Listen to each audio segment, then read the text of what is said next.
Для того, чтобы отсортировать таблицу по любому из столбцов, мы кликаем по заголовку этого столбца правой кнопкой мыши и выбираем команду «Сортировать лист от А до Я» или «Сортировать лист от Я до А». Это у нас будут, соответственно, сортировки по возрастанию и по убыванию. Эти же команды мы увидим в том случае, если кликнем по выпадающему списку, который появляется при наведении на заголовок столбца. Вот они. Но если мы сделаем сортировку сейчас, то мы увидим, что строка заголовков у нас тоже отсортировалась. Давайте отменю. Несмотря на то, что первую строку мы выделили полужирным и нам понятно, что это заголовок, таблица воспринимает эту строку как обычные данные. Для того, чтобы первая строка всегда оставалась на своем месте, ее нужно закрепить. Для этого мы переходим в меню «Вид», «Закрепить», первую строку. А вот теперь мы можем делать сортировку. Давайте отсортируем, например, по типу устройства в алфавитном порядке от А до Я по возрастанию. Иногда у пользователей таблицы возникает вопрос, если я отсортирую по какому-то конкретному столбцу, не получится ли так, что данные внутри этого столбца отсортировались и изменилось их расположение, а вот все остальные столбцы и строки остались на своих местах, то есть наша таблица разъехалась и мы потеряли целостность данных. Нет, так не происходит.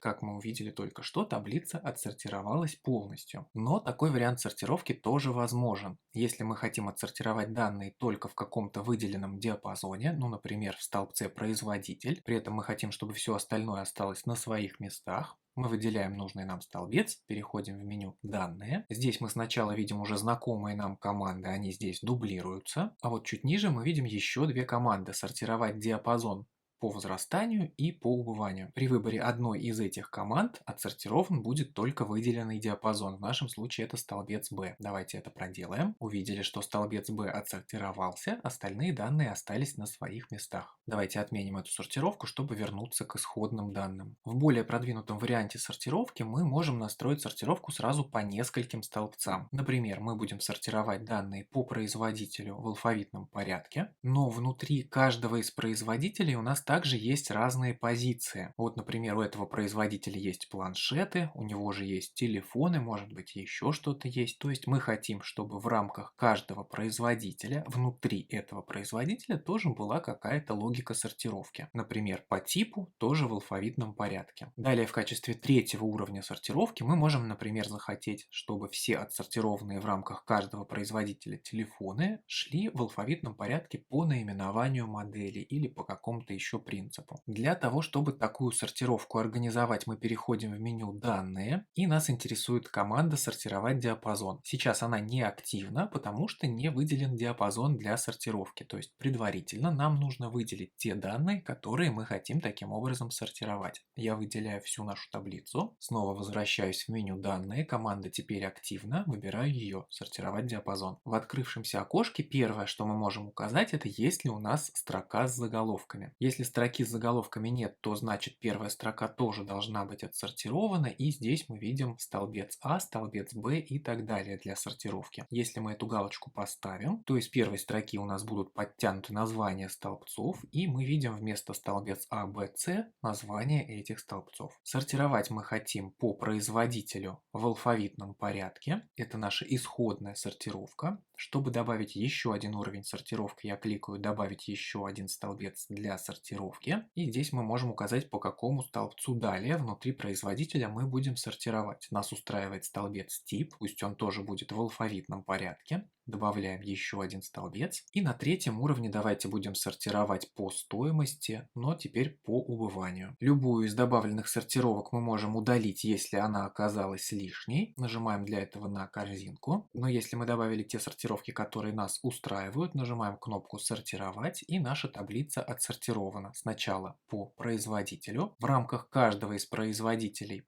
по типу устройства в алфавитном порядке. И в рамках каждого отдельного типа устройства у нас сортировка идет по цене, по убыванию, то есть от большего значения к меньшему. Аналогичным образом мы добавим и большее количество столбцов для сортировки, можем отсортировать таблицу хоть по всем столбцам, которые в ней есть.